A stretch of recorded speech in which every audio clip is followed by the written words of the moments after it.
Yo, it's your big boy Bay, D-Stock, back at it again to deconstruct some songs. Today, we're gonna have Impilo Mnandi by Major League DJs. Let's see what we can do, what we can get.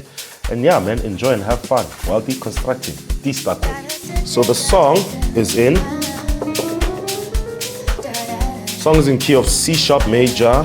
All those guys that work with minor, you get B flat minor, relative minor. And if you can hear, the progression reminds us of a very famous song, Kale. Amanda Black, I do. Well, not per se there, but the chords, that's Amisa, like they are there. So even from there, from that experience of that song, I can just turn into the song like, yeah, there we go. 1, 2, 3, we start 1, 7, 3, 6, 5, 3, 4, 3, 6, 2, then 5, resolving, 1. The song is a very common progression used on a lot of R&B mixes, you know. Typical example, Amanda Black, I do. They just have a different type of cadences. So when I mean cadences, how they play the chords, the different rhythms at what time signature. That's what makes it different from that song and this song. But the chords itself, the nature of the chords or the harmonic flow of the song itself, you know, it's Amaya, same in line with I do. But the song itself is pretty lit, and the progression thing is so soothing. So as I said, the progression is pretty simple. We start at 1. Then we go to 7, 3, and that is a passing to 6, right? And we're going to learn that later on when I go into depth of music theory. But right now, I just want to show you guys what level not because I think they vary. So we're going to start off at 1, then we go 7, then 3, 6. Then it's either we can go straight to 5, and then 3, 4, or we can extend that 5 and be like.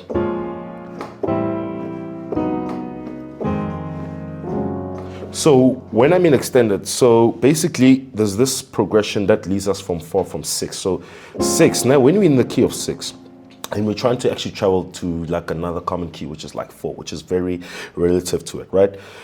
There are a couple of progressions we can do. The first progression that everybody might recognize is when we hit the 5, but with a dominant 5, yeah. Yeah, dominant 7, 5. So we hit the 5 with a dominant G, A flat or G sharp, right? On the dominant 7 chord. And that gives us the whole feel to move to 4, because it's not a, if I had to tell you in music, all your passing chords don't resolve.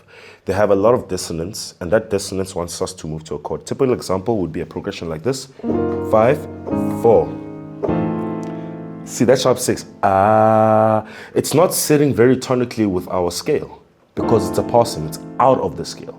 So it wants you to resolve to either the closest key, whether it's a half step up, whether it's a half step down, whether it's a minor third up, whether it's a minor third down, but it needs that resolution. And how Mnandi, the song Mnandi is actually using that thing is creating that tension when we're at the 6 because of it.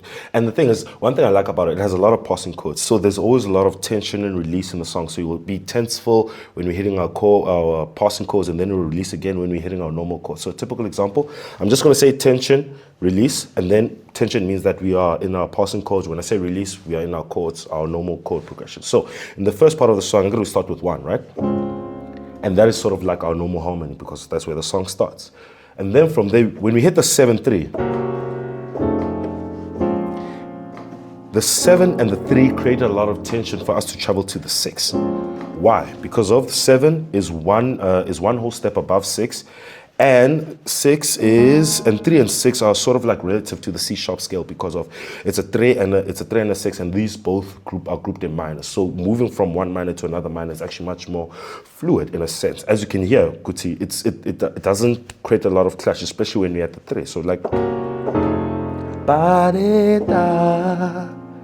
right, and then from there, once we are releasing on the 6, right, we have released on the 6, we're going to hit another passing chord. So it'll be like 6 flat 5 4, and that is sort of like the whole movement of the song. And then we just resolve it, 3 6 2 5 1 7 3 4 flat 5 3 4. You know what I'm saying? Then it's 3 again, 6, 2. Then we close it. Big ups to Major League, for, first of all, because to use such a progression, you need to approach it in such a way that it becomes different for your song. You know what I'm saying? It's such a common progression. It's been used in old R&B. It's been used currently right now with Amanda Black. And it's that thing of taking chords that are already there and trying to expand it and adding your identity in it. That's how you actually create new songs. Because I'll be frank with you guys right now. We have created all the chord progressions in the world. Like the chord progressions, it's done.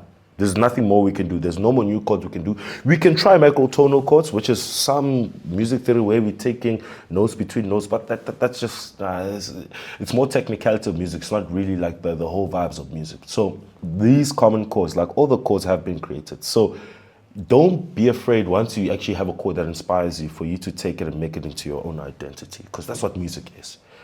For me, that's how it is. You listen, you learn, you interpretate, you make it into yourself. As a musician, I will not mind if you take my chords and my movements, but if you add your own flavor to it, I'm more than happy, because as a musician, we always have one mindset, and that mindset is to just make music grow with whatever limited resources, because right now, progressions are limited resources. Thank you for indulging me this time, I hope this will give you guys a good boost, good boost in music knowledge, and yeah, we'll see you guys the next time.